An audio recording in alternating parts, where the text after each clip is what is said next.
Hola, amigos. Hola. Merab, obviously fighting for a UFC title is a very special occasion, but to do it on an event that will never happen again must make it even more special. How excited are you to have the opportunity to fight for a title, but in the Sphere this Saturday? Yes, this is very special, and I was very excited. Since Dana White announced the fight will be at the Sphere on Mexican Independence Day, that was dream to fight there. I'm sure every UFC fighter was dream to fight there, so I was one of them, and that's why I was making all the skits and videos, because I was doing two jobs together. I wanted to get Sean OMalley's fight, and I wanted to fight at the Spear, and both worked out. So, and I'm grateful. And when I got called 2 months ago, and I was fighting for the belt on Mexican Independence Day at the Spear, I was so happy. I was very excited because this is a special event, one and only. But the next day, I was just focused for my fight, and yeah, right now I'm just focused on my fight, and everything else cool. But I'm a professional, and I have to do job. How long would you say you've wanted to fight Sean OMalley for? When was the first time you looked at Sean and said, "Oh, I'd like to fight that guy"? He got my intention when once I see on Dana White's contender series. He win incredible way, and he got UFC contract, and I keep an eye on him. And unfortunately, my first two fight, I have controversial lost. Even I feel I win first two fight UFC.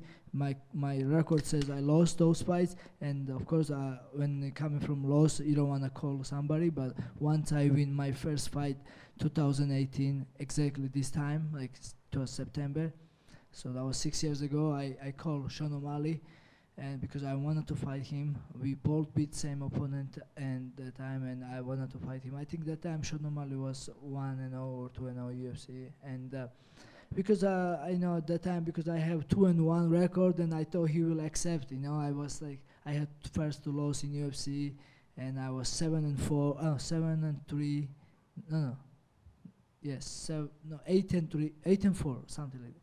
And yeah, my record wasn't look good, and I thought he will accept me. I thought he will look me as a easy opponent, but somehow he never respond, because I wanted to fight him because I see him as a challenge, because how he was fighting, how he was knocking people out, and I wasn't thinking it was easy fight. I don't think it's easy fight until even today, and now I'm still excited to fight him.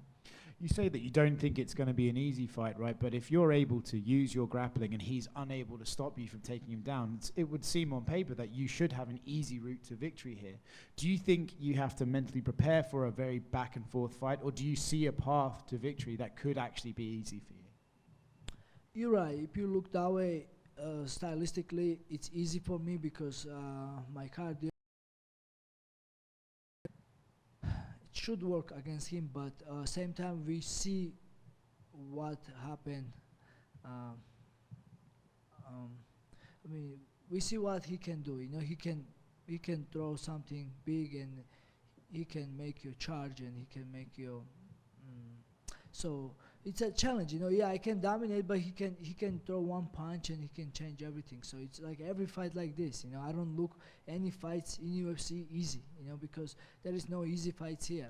Like not always best fighters wins. Like like we see so many times. Like the one guy was winning. Like I was beating my second fight, Ricky Simon. I was beat the share of him, and I take him down.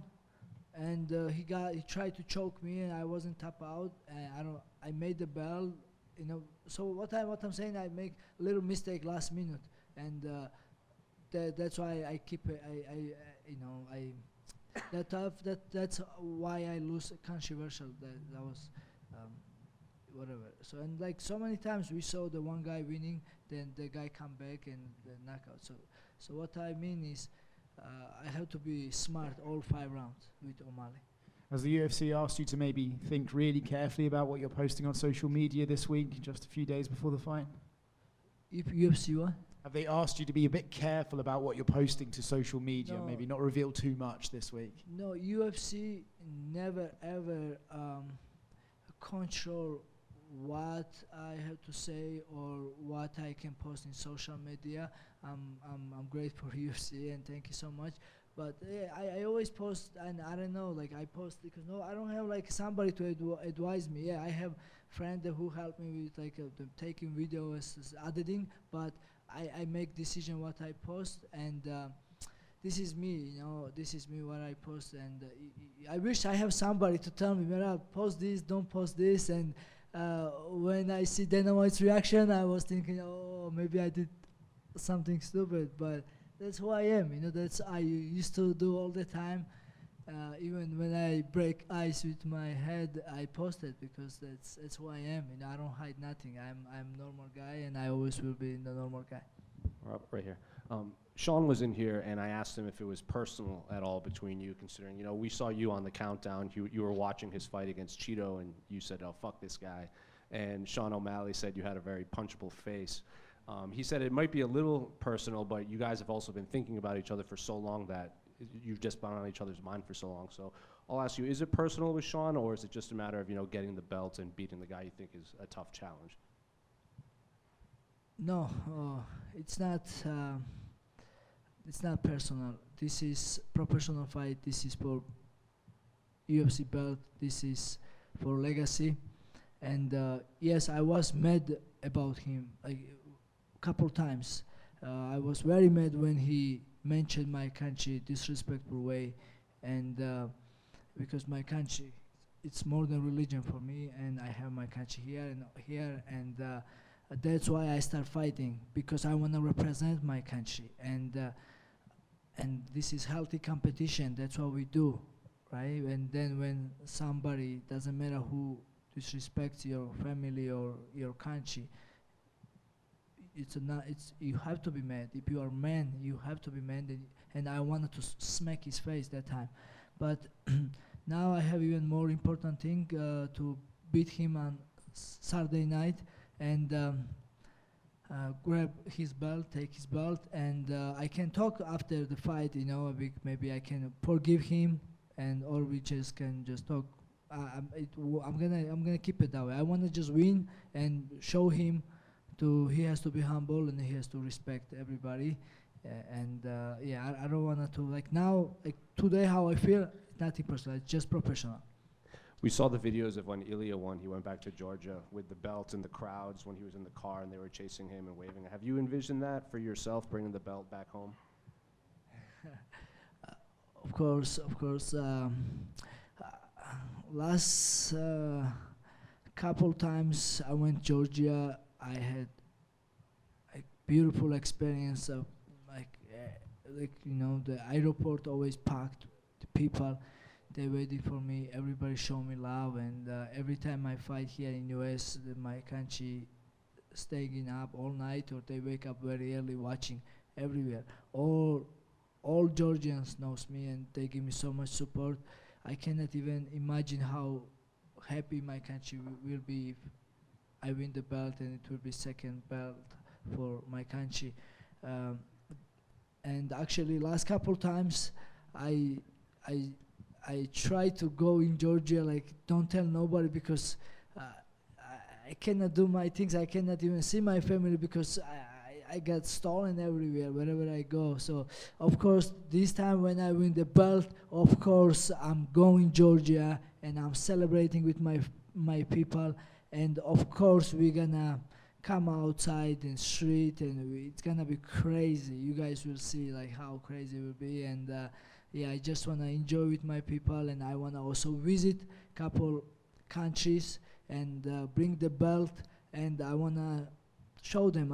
Look at me, I'm like small guy, normal guy, Merab, coming from village, coming from Georgia, but I work hard, and hard work got me this belt. And if you guys work and chase your dream, you guys can do whatever you want. So I want to show them, like I want to visit couple countries, European countries, and of course I want to go um, um, Mexico too. I came adopted Mexican now. So yeah, that's it. I don't want to think over because I just want to feel everything natural, everything organic. I don't know what I'm gonna say. I don't know what I'm gonna do, but I know one thing for sure. When I will have this belt and this status, champion status, I want to do lots of great things for young fighters and motivate people and open some jiu-jitsu, MMA gyms in my country or other countries. I want to do lots of charities. I have so many things in my mind and my head to use this opportunity, use this status to do good things. But now I have a couple of days to finish my work. First, I have to make weight. That's what I'm focused on. And second, I have to just make to the cage, and I know what I'm gonna do in the cage. Right. And then this last one for me. Sean's coach had said he thinks it would be hard for you to find someone that kind of mimics Sean and fights like Sean and is long like Sean in camp. Did you find anyone specific to help you train specifically for the length and the reach of Sean? I don't have to find another Sean OMalley because there is only Sean OMalley, and of course it's hard to find somebody like him, and or dye his hair like color like this. But I was sparring with multiple good training partners, good kickboxers, but the main thing I was focused on myself. I don't have to focus somebody else. That's how I was always. I was just keep doing my thing, and I have great training camp. I feel great. I'm healthy, happy, ready, hungry, motivated, and many more. Merab, over here to your right. What's up? This sphere obviously has become a site that people from all over the world want to come down to Vegas and visit for. For you, in your case, you train here and reside here in Las Vegas. Do you think you just, for example, driving by it, does that get you more excited maybe than someone coming from somewhere else over the world to come see the sphere?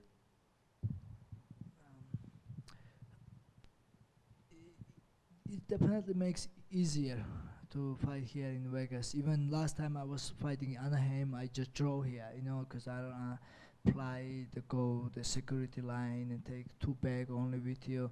Now I'm just gonna draw here everywhere, and Vegas is so much easier, like to training here and warm up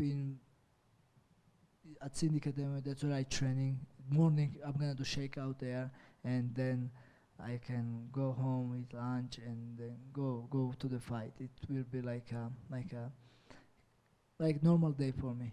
For sure. And part of your promotional buildup was actually shooting content with your friend that looked like OMalley when you put on a wig, and that did great numbers on social media. So my question is, whose idea was that to put those videos out? The video idea was my idea, but of course the 2 young friends I have, they of course helping me to we change things during when we're doing videos, but all idea maybe other than 1 or 2 was all my idea. And yeah, because I wanted to fight Sean OMalley so bad, that's why I was so focused and training and they make videos, so do everything whatever I can. And so yeah, we even find that the guy who looks like Sean OMalley, and we trick people and we make lots of fun videos. Which one was your favorite out of all those you posted? My favorite,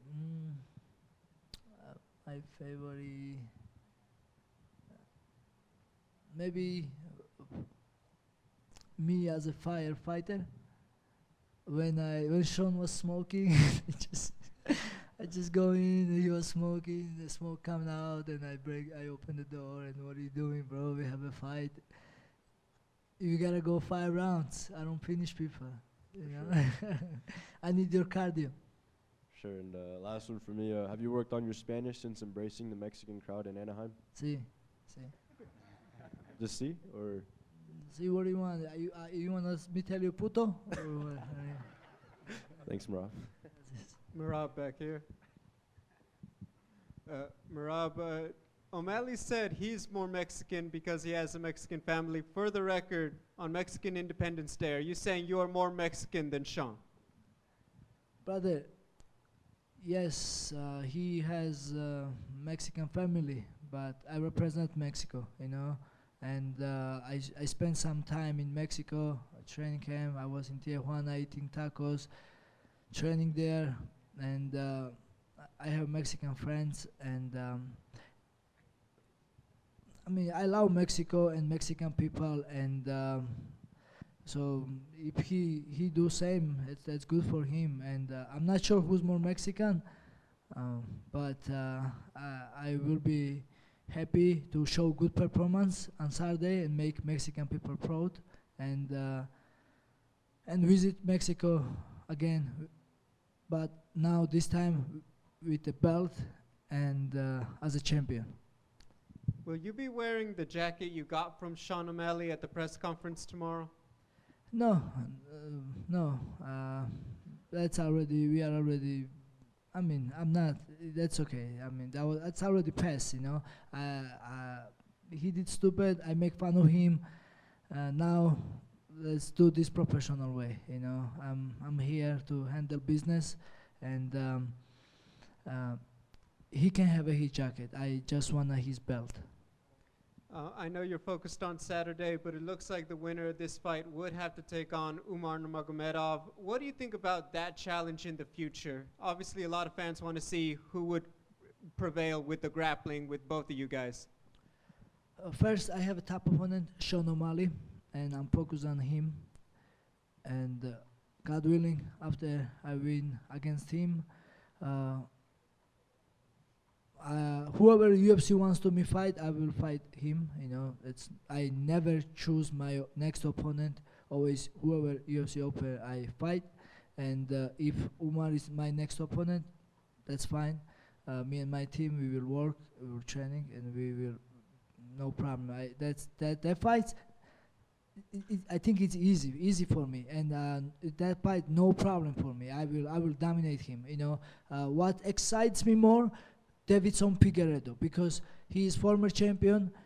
So I already beat 3 former champions. Sean OMalley is champion now. He will be my 4th champion. And if I fight Figueiredo, that will be my 5th champion. And I don't think somebody else do this. That's my goal. And Figueiredo, he has a knockout power. He has a good submission, good ground game, lots of experience. He's bigger than me, and also, he dominated former title challenger Chito Vera. I think even impressive way the Sean OMalley did. I think he even dropped him down and knocked you. Or Sean OMalley just landed knee against Chito, but Figueiredo just dropped him with a strike. So that fight excites me, and I think Figueiredo deserves more. But whoever UFC wants or whoever next contender, I'm fight. I never choose my opponent. So and Thank you. Merab, right over here. So just when you think of your journey, right, moving to the U.S., working construction, training, just doing all these things, do you take a minute to kind of reflect and think about that? Because you're so focused on this opportunity, but do you also kind of take a moment to think about what you've been through to get to this opportunity? Yeah, man, I come from a long way. When I think how top life was up until like 2019, 2020, oh, I had so many challenges in my life, so many challenges, man, so many hard ways. I was, every day I was asking myself, should I continue or should I stop, and should I just focus on work, and should I just get married or just not chasing this, because maybe this is not for me.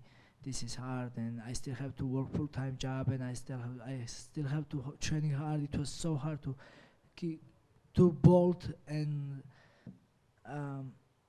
every day I was asking myself question, especially when I was at the work and working in the sun or in the snow.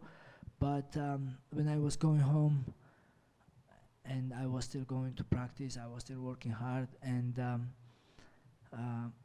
after 2020, a lot of things changed. I get more fights in UFC, and I started making good money, and I quit my job, and I became full-time fighter, and I moved to Vegas, and and everything came. I picked my immigration papers, you know, and I can travel to my country or whatever country I want.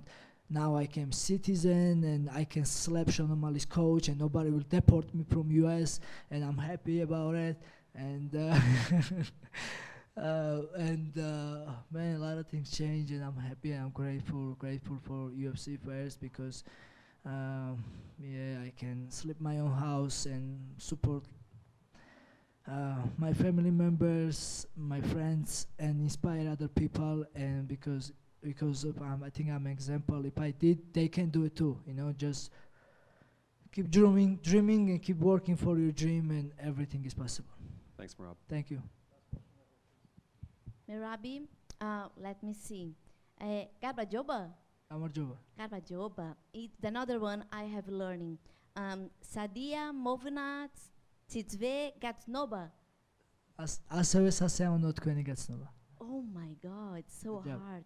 Okay, so Merabi, you got 10 wins on UFC. 9 of them was for decision unanimous. Are you feeling like a pressure to do submission or knockout? No, nothing pressure. I always focus on win, and especially UFC. I want to, of course, finish, but I had top opponents, and it was very hard to finish Brad Katona, and it was very hard to finish, you know, of course, Henry Cejudo, Josie Aldo, Peter Yan. You know, I always fought like top guys, even John Dodson, you know, like nobody finished those guys. And yeah, I have decision against him, but I'm feeling I can finish OMalley. But there is no pressure. Winner is winner. No one judge winner. But because I'm gonna show good fight, good performance. I'm gonna look finish. I'm gonna stop him or TKO him or knock him out or make him sleep. And I'm focused on good fight. Show people good fight, good entertainment fight, and there is no pressure how I'm gonna win this fight. Okay, Nakbandis. Okay, thank you so much everybody, and საქართველოს მიყვარხარ, ყველაფერს გავაკეთებ, როგორც ჩვენ შეგვეფერება, ისე დავიხარჯები ბოლომდე. მადლობა ყველას. Thank you everyone.